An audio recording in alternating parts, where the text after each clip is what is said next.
Muy buenos días, familia. Aquí seguimos un día más, una mañana más de viernes terminando esta semana y como siempre hacemos, creemos que lo estamos haciendo de la mejor manera posible, que es compartiendo la palabra del Señor, acercándonos a esa palabra preciosa que Dios ha dejado por escrito. Llevamos ya unos cuantos largos meses estudiando el Evangelio de Mateo y hemos ido avanzando poquito a poco hasta que en la mañana de hoy hemos llegado al versículo 25 del capítulo 11 que dice así. Mateo 11, 25 dice: En aquel tiempo, respondiendo Jesús, dijo: Te alabo, Padre, Señor del cielo y de la tierra, porque escondiste estas cosas de los sabios y de los entendidos y las revelaste a los niños. Este versículo es parte de una oración que Jesús hace al Padre, y no solo es impresionante por lo que dice, sino por cuándo lo dice. Ahora, Dios mediante, hablaremos de lo que Jesús ora al Padre, pero déjame explicarte primero cuándo es que hace esta oración. Aunque si bien es cierto que el Evangelio de Lucas sitúa esta oración después de un pasaje que Mateo no recoge, que es ese pasaje donde la Biblia dice que Jesús envió a 70 discípulos a predicar la palabra y nos cuenta cómo ellos volvieron con gozo porque vieron que aún los demonios se les sujetaban en el nombre de Jesús.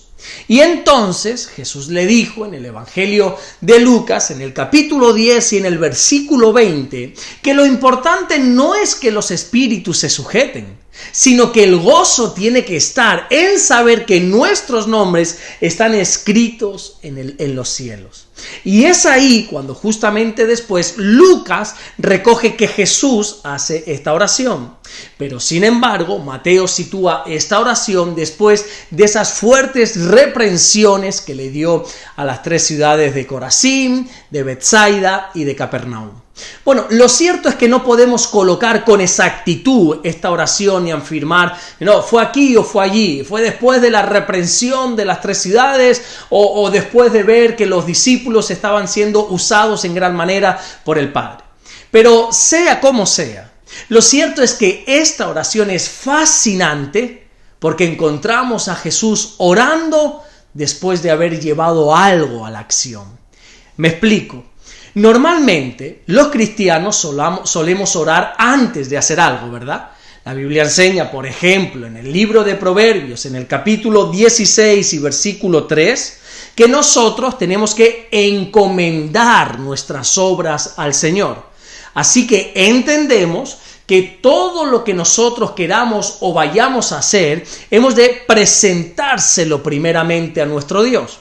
Oye, y eso está bien, eso es algo maravilloso, y aparte es totalmente necesario presentar nuestras ideas, nuestros proyectos al Señor. Pero por desgracia suele pasar que cuando ya hemos hecho esa labor, entonces no volvemos a orar. Y sin embargo aquí Jesús está volviéndose al Padre en oración después de haber hecho algo, ya sea reprender a las 3 ciudades o ya sea haber enviado a los 70 discípulos a predicar. ¿Qué aprendemos de este versículo? Bueno, entre otras muchas cosas. Que a Dios no solamente debemos orar para pedirle o para presentarle nuestros proyectos o planes, sino que una vez hayamos llevado a cabo ese plan, también tenemos que volver al Padre para darle las gracias y para alabarle. Por eso dice este versículo que Jesús le dijo al Padre: Te alabo, Padre, Señor del cielo y de la tierra. Qué bonito, ¿verdad? Dios espera de nosotros.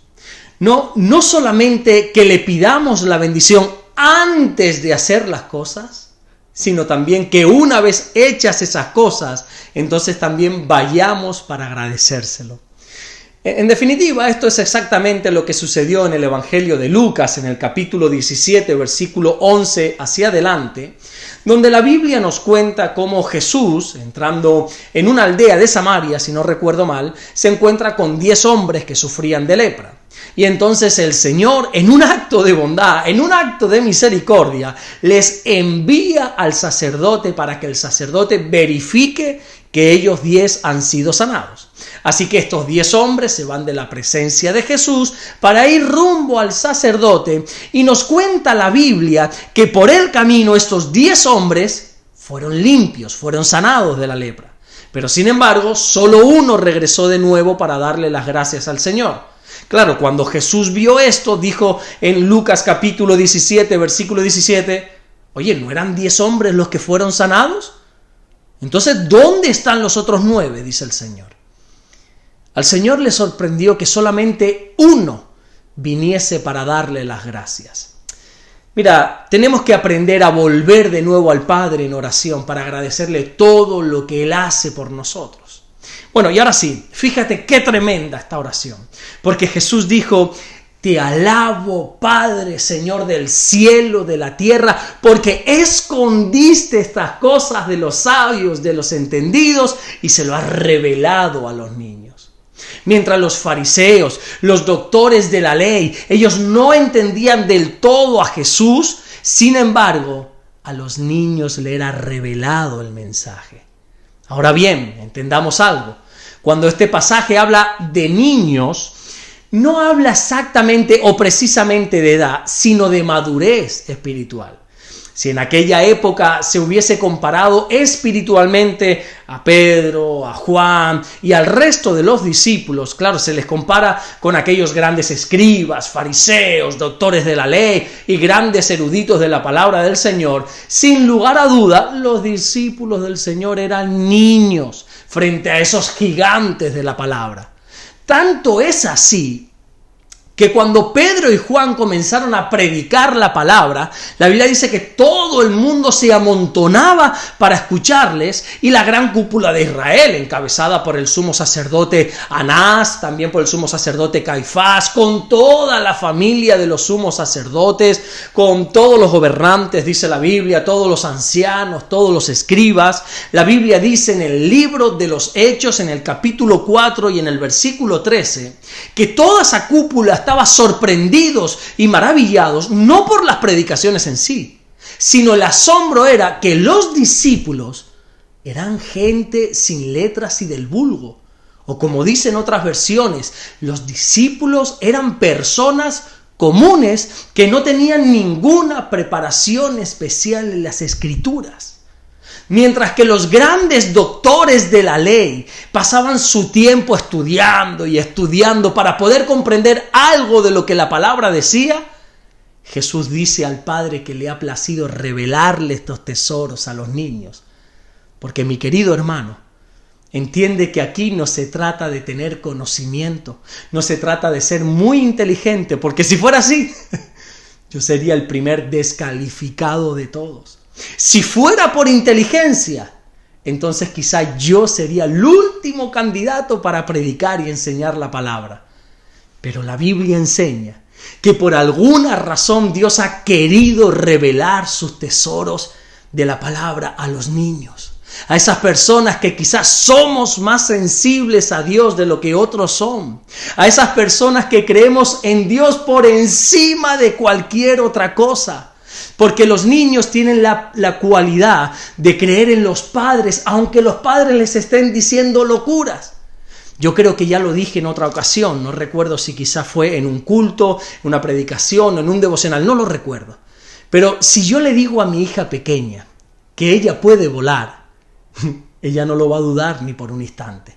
Porque ella cree en la palabra de su padre, que soy yo por encima de todas las cosas. Y así mismo soy yo con Dios.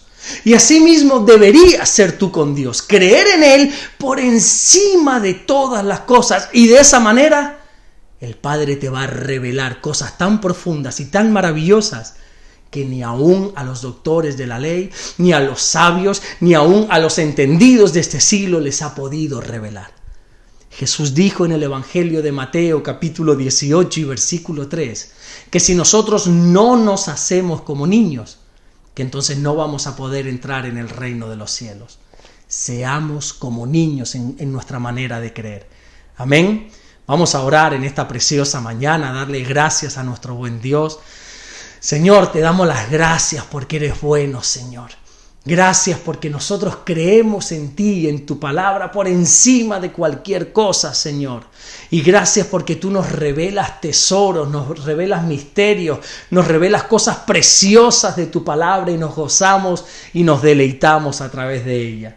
Queremos bendecirte, Señor. Queremos pedirte la bendición, Señor, para este día viernes, para este fin de semana que tenemos por delante. Pero no queremos ser unos mal agradecidos, sino que el lunes, si tú nos lo permites, aquí estaremos para darte las gracias por lo que has hecho por nosotros este fin de semana. No solamente te queremos pedir antes, sino que te queremos agradecer después de que han ocurrido las cosas. Gracias, mi Dios, por todo lo que estás haciendo y gracias por todo lo que vas a hacer en el nombre de Jesús. Amén y amén. Que Dios te bendiga. Nos vemos el lunes, Dios mediante, para seguir compartiendo la palabra del Señor. Y como cada viernes te digo, te insto, te llamo, te exhorto, te empujo, te animo, como tú quieras decirlo, por favor, congrégate. Congrégate, busca la iglesia y congrégate, ve a escuchar su palabra, ve a adorarle en la comunidad, con tus hermanos, a buscar de él, de su presencia. Nos vemos el lunes y ya me cuentas qué tal fue el fin de semana en esas reuniones que has tenido. Dios te bendiga.